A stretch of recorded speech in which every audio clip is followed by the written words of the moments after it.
In this episode, we're going to be talking about something called choice of entity. That does not sound very exciting, but it is. So, what's the context? Somebody or somebodies wants to start a company, wants to start a business. And the question becomes, how do you do that legally? What form of company, what form of entity are you choosing to organize within or around you? How do you make that decision? How do you think about that decision? What are the elements and components that work into it?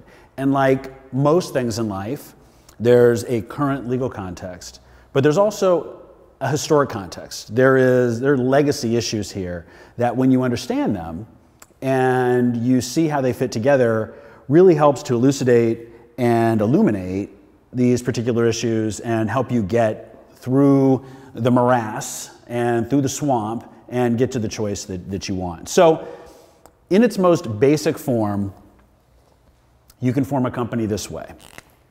You can have what's called a sole proprietorship, or you can have what's called a general partnership. A general partnership is simply defined as an association of two or more people to carry on as co-owners a business for profit. That's it. Two or more people coming together to engage in business. Doesn't require a filing, doesn't require any kind of affirmative legal decision for that matter. It's based on conduct, activity. What's a sole proprietorship? It's the same thing, it's just one person. So if it's one person, a sole founder starting a business, they can just do it and be a sole proprietor, have a sole proprietorship. Two or more people, it's a general partnership. What do we like about that? Well, we like that it's easy. No legal filings, no legal decisions to be made, no lawyers. Cost-free, you just do it. And that's attractive, right? Because particularly in the early days, these sorts of entrepreneurs, these sorts of founders probably don't have a lot of money, and certainly the money they have, they probably don't want to be spending on lawyers. So the simplicity is super attractive. There's got to be a catch, because you don't hear a lot of people running around operating in these forms, and there is a catch. And that catch is something called unlimited liability.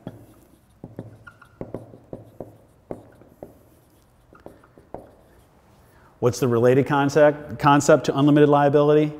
Limited liability, which you've probably heard, but you may not know what it means.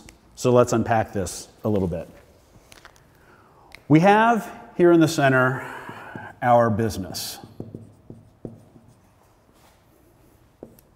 And it lives here. And it has two owners.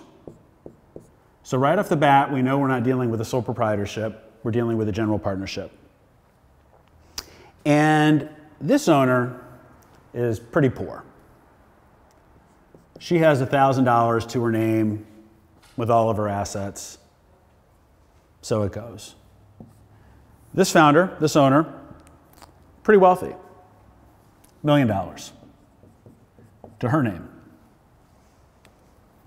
They get together and they decide that they're going to start this business together. They're going to carry on as co-owners this business for profit. And they say, you know what, just to get this off the ground, we're each going to kick in $500. That'll give us some walking around money. That'll give us some let's get started money. And of course, we're going to dedicate our full time and energy and attention to this. And we're going to operate it together. We're going to operate it collaboratively. We're going to be a team. Well, fine. That's all well and good. Well, let's say that this business enters into a contract, maybe for real estate, maybe for office space. And the overall cost of that contract is $200,000 over its full term. Or let's say that something happens. Let's say that in the course of this business, someone is hurt. Hopefully not taken all the way to the point of X's over the I's, but they're hurt, they're damaged by the conduct, by the activities of this business. And the damages associated with that, $200,000. Well, we know for starters that that would be, in either of these cases, whether it's a liability under contract or whether it's a tortious liability, that those are liabilities of the business.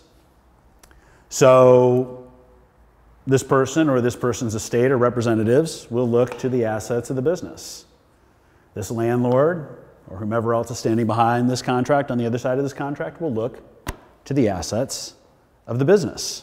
And they do. But here's the issue. Interesting. $500, $500, $1,000. There's a long ways to go to get from $1,000 to $200,000. So what is this party to do? Are they stuck? Are they out of luck? Is it game over? No. Because this is a general partnership. And the partners have unlimited liability, which means that these parties are not limited to the assets that the owners contributed to the business. They have full access to all of the assets of the owners, their personal assets. They have personal liability. Now, this person stands to lose everything,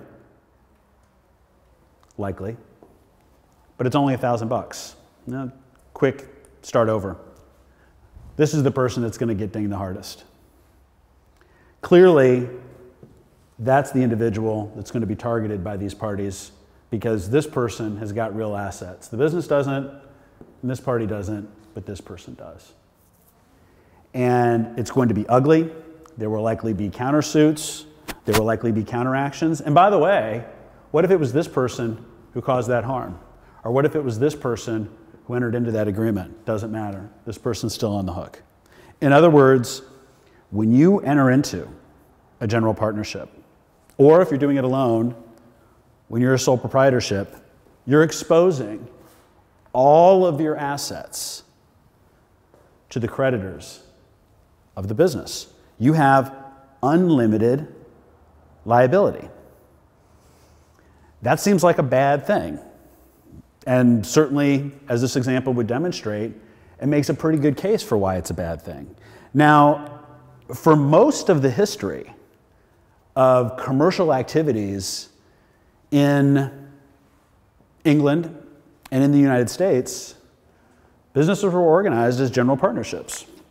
And by the way, the powers that be and the commentators and the economic philosophers, Adam Smith and otherwise, didn't think this was a bad thing. And the reason they didn't think this was a bad thing is they looked at what it meant, the consequences of having all the owners exposed, having all of their assets exposed personally, working under the onus of unlimited liability. You know what it means? You know what the consequence is going to be? These people are going to care a lot about the activities of the business. They're going to pay close attention to the contracts, to the agreements, to the undertakings of that business. They're not going to want to get out over their skis. They don't want the business to get to a point where it's undertaking more than it can handle because they're personally at risk. So they're going to run it, the thinking goes, they'll run the business in a prudent, careful, circumspect way. Similarly, they're going to take the health and welfare of society at large in mind because they know that if they're not careful, if they run a slipshod operation, they stand to be at personal risk for that. So the thinking was unlimited liability was an incentive for the owners to behave not only as managers of the business, but as very active and very circumspect and very careful managers of the business So there were certain public policy goals that were being achieved and served by this organizational structure. So people didn't look at sole proprietorships or look at general partnerships as a bad thing. They looked at them as a natural thing and as an appropriate thing because it struck this sort of balance between allowing people to come together to engage in business, but protecting third parties along the way. Now, that's the sole proprietorship and that's the general partnership. Along the way, this thing called the corporation came to exist. Now, originally, corporations were massive. The East India Company was a corporation, basically controlled somewhere around 15 to 20% of the world's population at peak, roughly speaking. It was essentially a governmental entity, but it was organized as a commercial entity. It was organized as a corporation. Virginia was a corporation originally. Massachusetts was a corporation originally.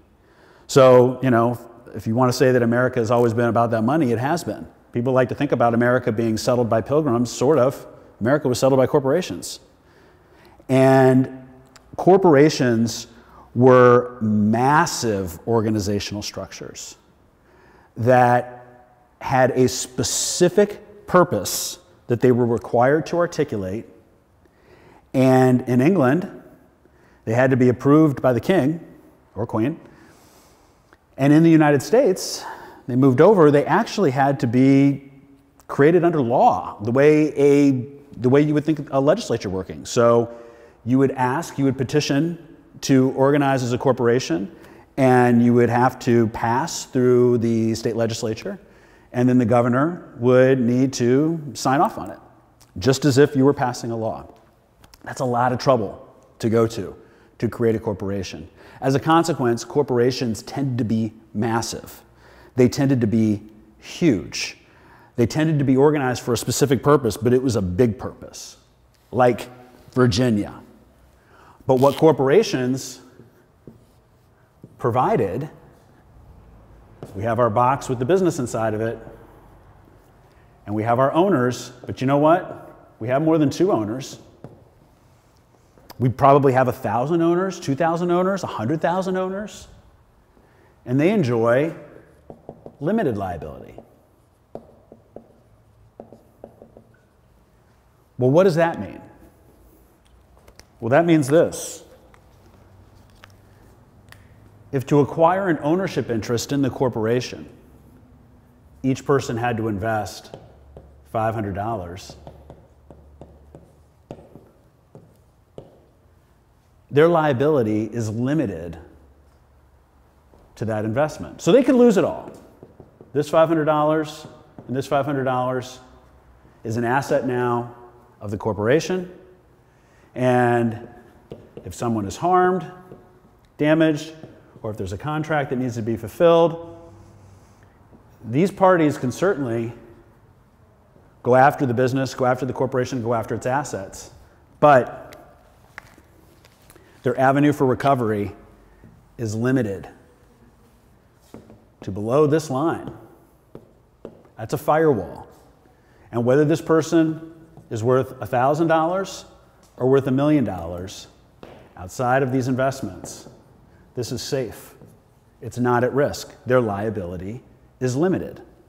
So this was very, very attractive. So it allowed for something like the East India Company to exist, Virginia, Massachusetts, these massive corporations to exist for the specific purpose that the monarch or the governor, the state jurisdictional bodies would permit. Very attractive. Now, what's something that you might notice in these situations? Unlike in a general partnership or in a sole proprietorship, you don't have 500,000 people involved in the day-to-day affairs of the corporation. They're not involved in operations, they're not involved in management, they're not involved in the day-to-day behavior. So recall that we talked about sole proprietorships and general partnerships. One of the things that at least the early philosophers and economists and otherwise liked was that the existence of unlimited liability made these people very motivated. Well, how are these companies structured? Well, what you have is what's called the separation of ownership and control. There's a different group of individuals who are running the show. Now, they may also be owners, but they don't have to be. And they're certainly nowhere close to being all the owners. So you have a lot of passive investors, people who are willing to invest in a company, hopefully make a return on it. If they don't, at least their risk is limited to that investment. They're passive because they have limited liability. Now, there was some concern that this separation of ownership and control would remove the incentive for these managers to behave responsibly. And there have been a variety of ways that our society, our culture, has sought to wrestle with this.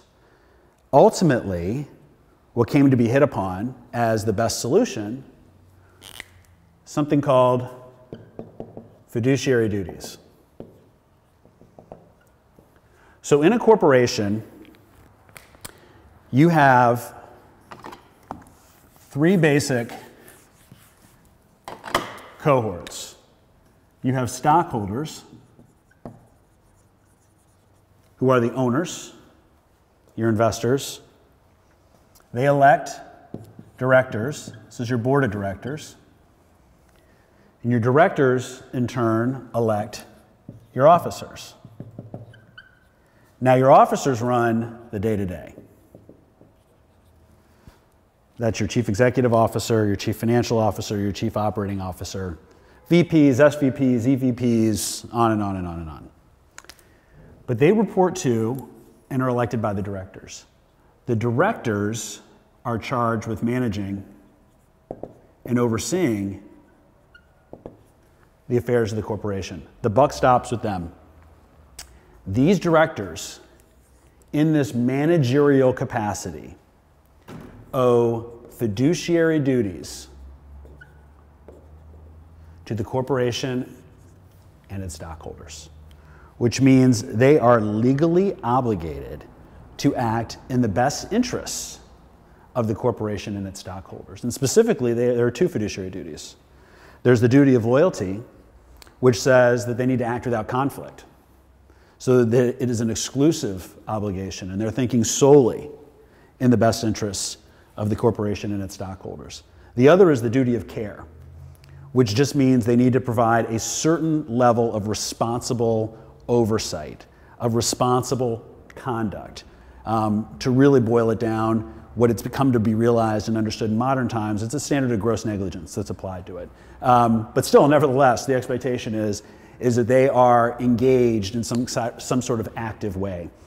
The whole point is that we knew that these stockholders, these owners, were not going to be actively involved in managing the business. There was a separation of ownership and control. But we're concerned that the corporation is going to be operated in a way that it will disregard third parties from both a contract perspective and a tort perspective. And a means to overcome that was the development and the overlay of fiduciary duties to reinforce the need, particularly on directors, that they need to behave responsibly. In other words, fiduciary duties, in a sense, replaces the role of unlimited liability within the context of a corporation. Fiduciary duties are the answer to the concerns that arise due to the separation of ownership and control. Okay, so we have sole proprietorships and general partnerships on the one hand. Very easy to organize, very simple, you just do it. We're comfortable that you're going to engage and behave responsibly in the real world because everybody's got unlimited liability. But that unlimited liability is pretty scary.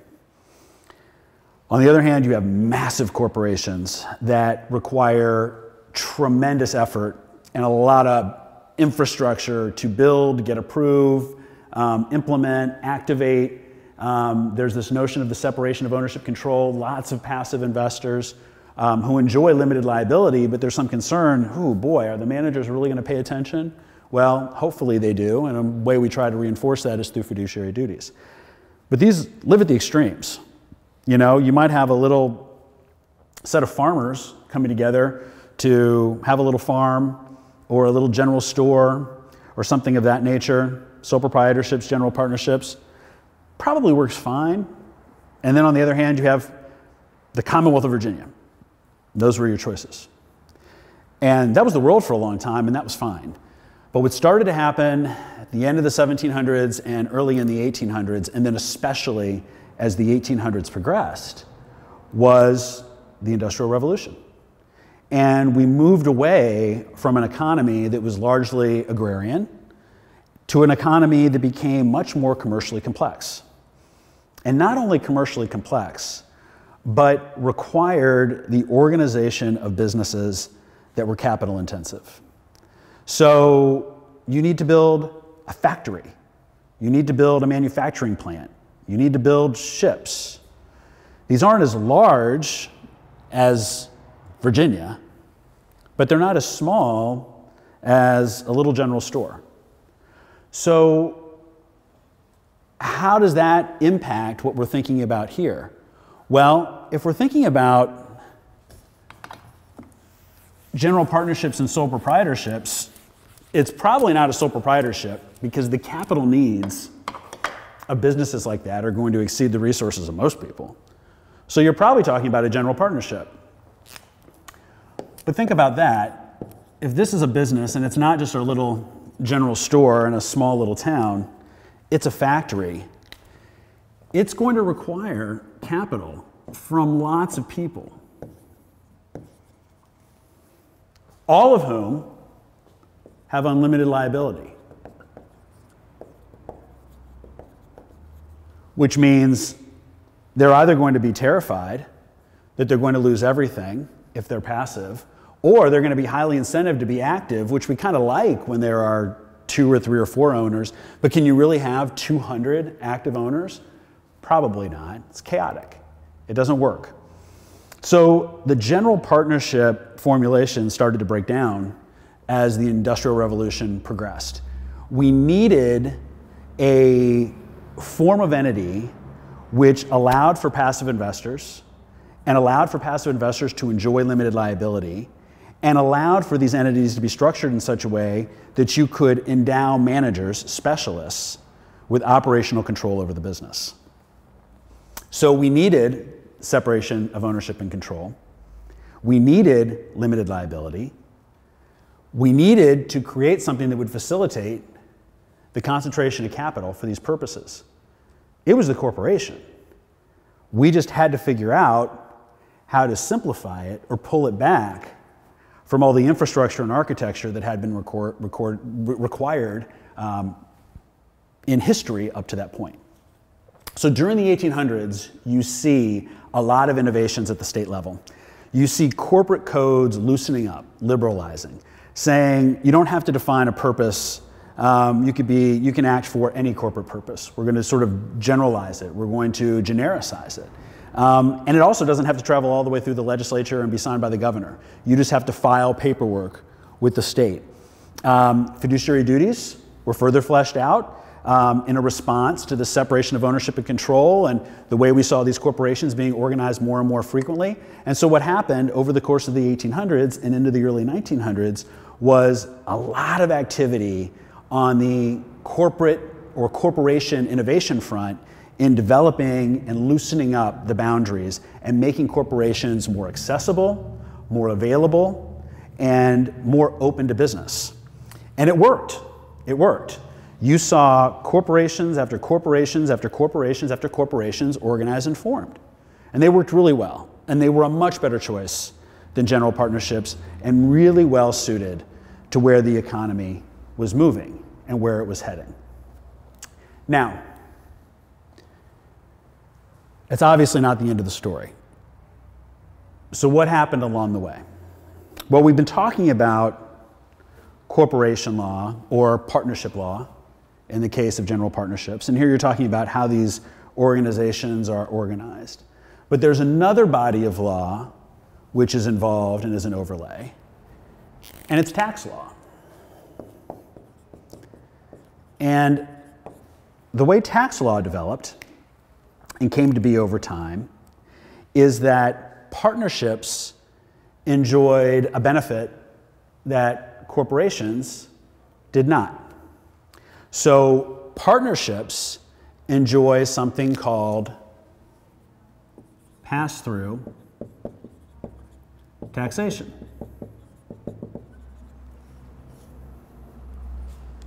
How does that work? Well, the business is engaged in commerce.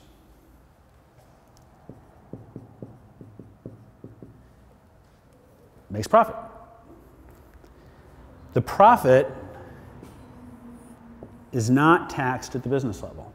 The business itself does not pay tax on the profits. Instead, the profits are passed through and the tax is paid by the owners. It's a single layer of tax, one layer of tax. What if it's a loss? The loss is not taken by the business, it's passed through to the owners. And in modern times, subject to certain restrictions, especially if you're active in the business, you can take that loss on your personal income tax returns, okay? It's a complicated area of the law, but the point is gains and losses pass through the business and operate at the level of the owners. And the owners are going to pay tax on the profits, and they may have the opportunity, if they satisfy the criteria, to take those losses to offset income, taxable income from other sources. It's very attractive. What happens with the corporation? Well, under subchapter C of the Internal Revenue Code, which gives us the C corporation, you don't have a pass-through entity. The business makes profit. It pays tax at the business level. And then whatever's left over after that tax is paid gets dividended or distributed out to the owners, who then pay tax on that. That's double taxation. Tax is paid at the level of the corporation, and tax is paid at the level of the owner or stockholder. What happens with losses? Losses flow through to the business, and there they stop. You may have heard of something called NOLs, or net operating losses. Those are losses that weren't used in a certain taxable year, and they can roll forward and they can offset future income at the level of the business, which is nice, but they never break free. Under no circumstances are these individual stockholders able to take advantage of these losses. So profits, tax twice, losses stop in the business and they don't get to roll through to the stockholders.